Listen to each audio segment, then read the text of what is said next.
We're in the middle of drilling down into those three visitors from outer space found in Revelation chapter 14. And today we move on from the first angel's message about worship to talk about the second angel's message.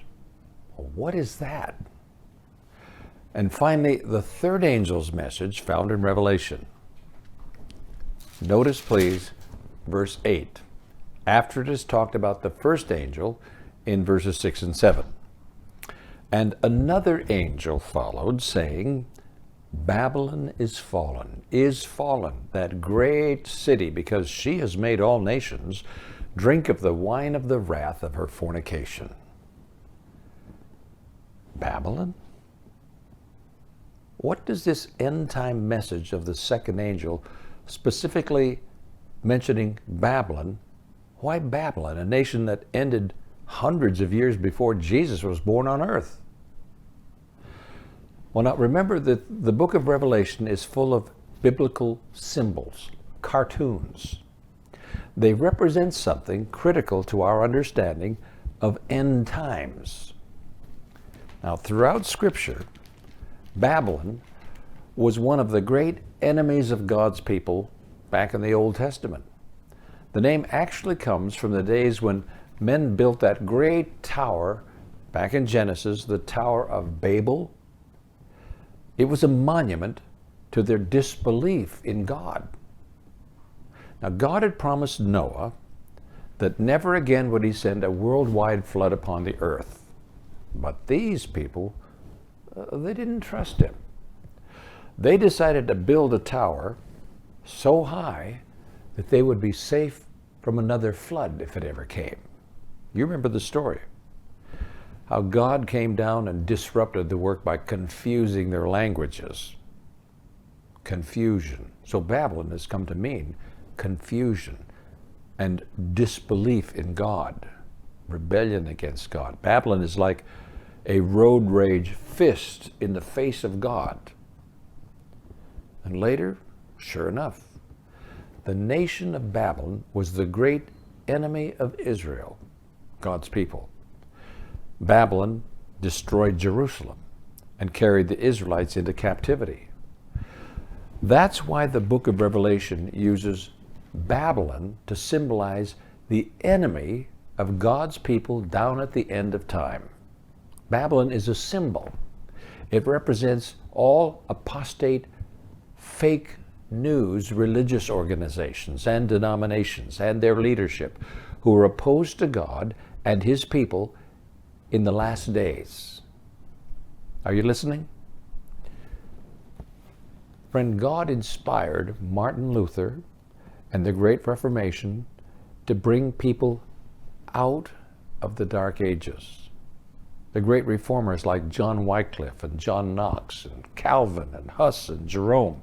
He inspired John and Charles Wesley and William Miller, outstanding revivalists, sounding the alarm of the great religious awakening in America and England and South America in the late 1700s to wake up.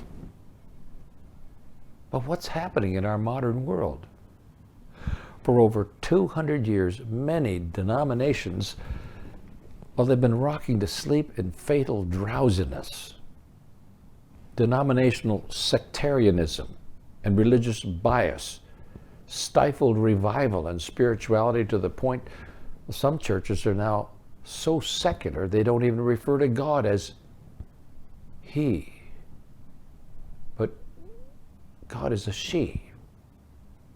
And the old gospel hymns, they're outlawed the way they're worded as politically incorrect.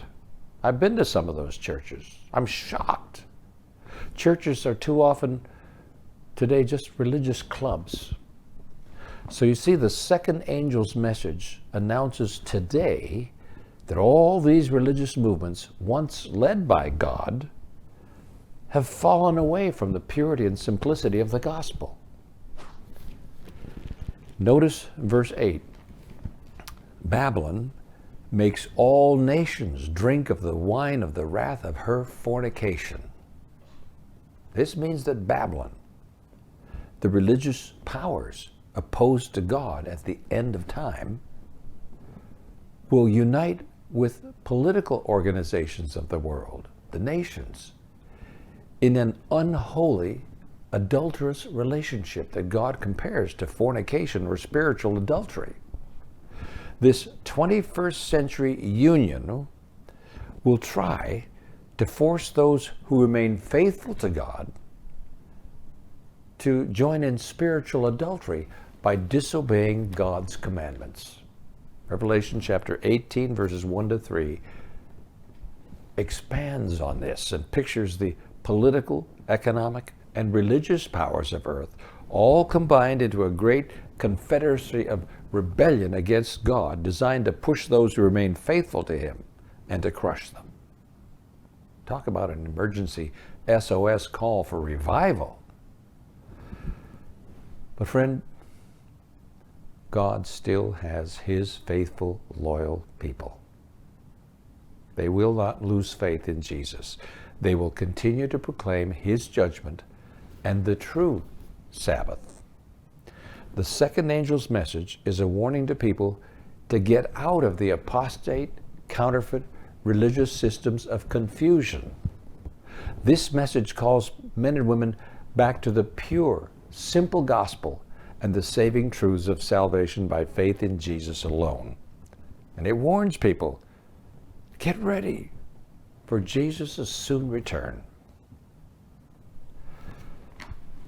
But now the third angel's message.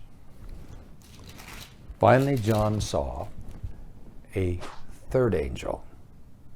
Here's what he heard this angel say. It's so somber, so severe, so explicit, and so strong a warning. Well, let's just read it from Revelation 14, 9 to 12. Then a third angel followed them, saying with a loud voice, if anyone worships the beast and his image, and receives his mark on his forehead or in his hand, he himself shall also drink of the wine of the wrath of God, which is poured out full strength into the cup of his indignation. He shall be tormented with fire and brimstone in the presence of the holy angels and in the presence of the Lamb. And the smoke of their torment ascends forever and ever, and they have no rest day or night, who worship the beast and his image, and whoever receives the mark of his name. Here is the patience of the saints. Here are those who keep the commandments of God and the faith of Jesus. Wow. Here is the most fearful warning that is ever given to mankind. Who is this beast power? How do we avoid receiving his mark? Now, if we look at the previous chapter in Revelation chapter 13, verses 1 and 2, we find this beast power pictured. John says, then I stood on the sand of the sea, and I saw a beast rising up out of the sea, having 7 heads and 10 horns, and on his horns 10 crowns, and on his heads a blasphemous name. The dragon gave him his power, his throne, and great authority. Now here is the portrait of a great false religious system of the last days. We went into a lot of details a few talks before this one with all the details of the prophecy. So it's clear that this is the same beast that the third angel warned us against worshiping. How do we know? Because John goes on to say in Revelation 13, verse 8, that all who dwell on the earth will worship him, whose names have not been written in the book of life of the Lamb slain from the foundation of the world. What is the power that God warns us against? If we look at Revelation 13, verses 5 to 7, we find that the characteristics of this power are basically the same as those characteristics that Daniel gives to identify the little horn power of Daniel chapter 7. In other words, a power combining religious and political power will arise in the very last days to oppose God and his people, just as the established church of the Dark Ages used a combination of religious and political power to persecute God's people then. Now look at the closing words of the third angel's message here in Revelation 14:12. Here is the patience of the saints. Here are those who keep the commandments of God and the faith of Jesus. Do you see? You see, the contrast is clear. On the one hand are those who worship the beast and receive its mark. On the other hand are those who keep the commandments of God and the faith of Jesus. Just before Jesus comes, the world will be divided into only two camps: those who worship God and those who worship the power opposed to God, God's true church and Babylon. And God is waiting to be able to say to his universe that he has finally found a faithful people. Revelation 14:12 identifies these people. They keep all 10 of God's commandments, and they believe in the biblical faith of Jesus. You see, God's purpose in this final threefold message isn't to scare us about the mark of the beast. No. It's to help us identify his last day church, his special remnant, end-time people who at the end of time will be preaching a message of obedience to all of his commandments, and who have therefore the seal of his approval upon them.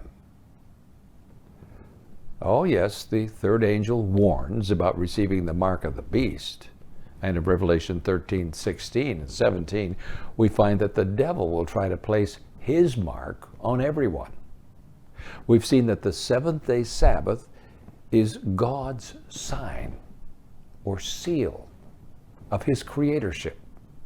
When we keep holy his Sabbath as he asks us to in the fourth commandment, we are accepting his seal of ownership and fellowship and redemption.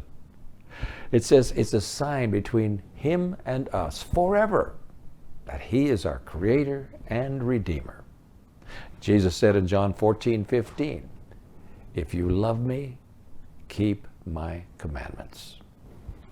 Obedience is a mark of our love for God.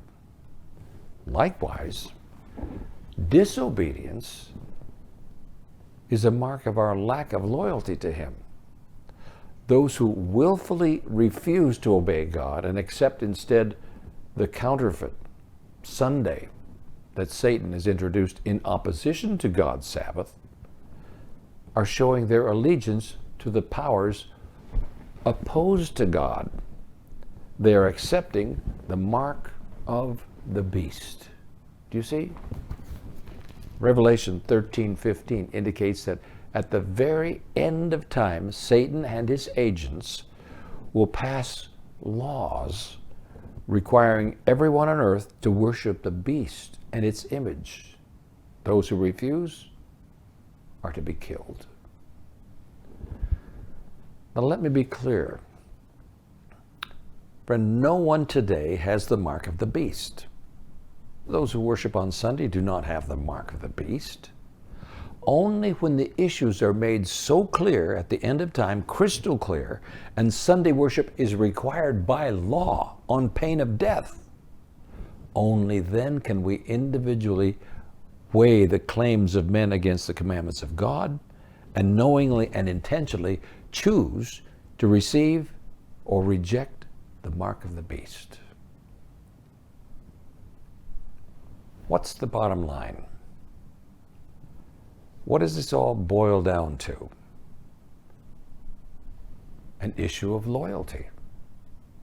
We're going to need a faith that can stand firm in the face of intense opposition.